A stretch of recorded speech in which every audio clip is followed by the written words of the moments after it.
এক আশ্চর্য পুকুর দেখতে বের হয়েছি। কথিত আছে বিশাল সেই পুকুরটা এক রাতে তৈরি হয়েছিল। সাথে দেখব রংপুরের কুন্ডি রাজবংশের কিছু নিদর্শন। গন্তব্য সদ্য পুষ্করিণী ইউনিয়নের সদ্য পুষ্করিণী।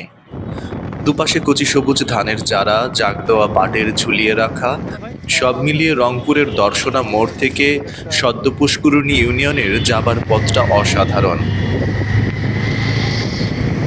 কিছুটা মাটির রাস্তা পার হয়ে পৌঁছে গেলাম বিখ্যাত সেই পুকুরে।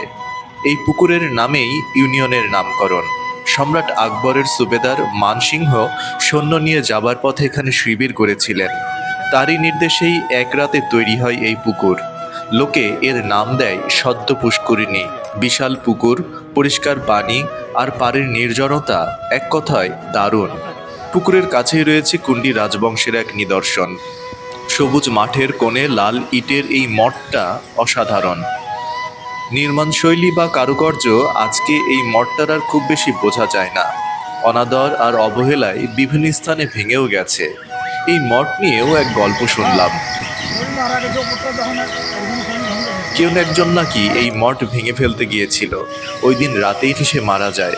তারপর থেকে এই মঠটা ভাঙার কথা আর কেউ ভাবেনি।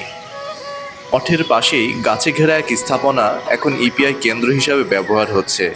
এই জায়গাটাও দারুণ।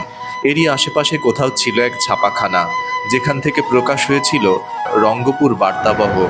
সেই ইতিহাস খুঁজতে আরও একদিন বের হব। কুন্ডি রাজবংশের আঙিনা থেকে আজ আবার ফিরছি নিজের গণ্ডিতে।